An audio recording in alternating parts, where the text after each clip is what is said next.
పులి సీత అని కూడా అంటారు. ఈరోజు అయితే ఆ పులితో కొంచెం వేట.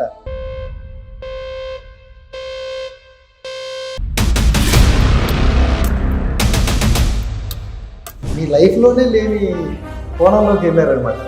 సో ఎందుకు వెళ్ళాల్సి వచ్చింది? రోజా గారికి సపోర్టెడ్ గా వీళ్ళు ఎవరు మన రమ్యకృష్ణ గారు, రాధిక గారు, మీనా గారు వీళ్ళంతా చేస్తుంటే అక్కడి నుంచి వచ్చింది. చిరంజీవి గారి గురించి, ఫ్యామిలీ గురించి మాట్లాడుతున్నప్పుడు, పవన్ కళ్యాణ్ గారి భార్య గురించి మాట్లాడుతున్నప్పుడు, చిరంజీవి గారి మదర్ గురించి మాట్లాడుతున్నప్పుడు మీరందరూ ఎక్కడికి వెళ్ళిపోయారు?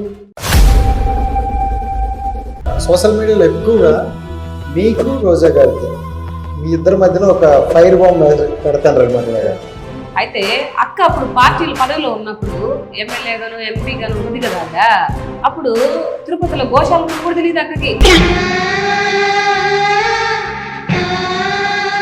ఇప్పుడు జగన్మోహన్ రెడ్డి గారిని వచ్చి సీఎం కూర్చొని కూర్చోబెట్టాలా, అది అక్క ప్లాన్. పెద్ద నేనైతే చేయగలిగింది ఏమీ లేదు. ఎవరితో కోవికి ఒక అమ్మాయిని తీసుకెళ్లి ఇది చేస్తే ఆ తప్పు పార్టీకి ఎలా దిద్దుతావు నువ్వు? నాకు ఇప్పటిప్పుడు నచ్చిన పాయింట్ అదే. ఎలా దిద్దుతావు నువ్వు?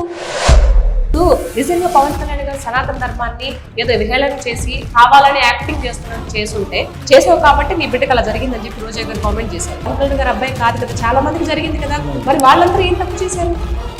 రావణ కాస్ట్ జరిగిందండి. వాళ్ళు వైఎస్ఆర్సీపీ పార్టీ అధికారంలో ఉన్నప్పుడు రావణ కాస్ట్ జరిగింది. కాస్ట్ ఇక్కడ అభివృద్ధి లేదు, మర్డర్లు ఎక్కువైపోయి అందరూ చంపేసి రోడ్డుగా తీయడం జరిగింది. ఎక్కడైనా ఇది ఏంటి అని ప్రశ్నిస్తే, అన్యాయం గురించి ప్రశ్నిస్తే వాళ్ళు గత నెక్స్ట్ డే డెడ్ బాడీ అన్నారు. ఎవరు ఏం మాట్లాడరు, అలా అయిపోయింది అన్నమాట. మరి దాన్ని అంతా చూసుకొని పుట్టింది వారాహి మాత, కూలింది పవన్ కళ్యాణ్ గారి కూలింది. ఇప్పుడు చాలా పెద్ద పెద్ద ప్రాజెక్టులతో వస్తున్నారంట. అఖండ పార్ట్ ఉండబోతుంది అంటే అఖండ చూస్తేనే మనకి ఒక లెవెల్లో తీసుకెళ్ళి కూర్చొని పెట్టేశారు.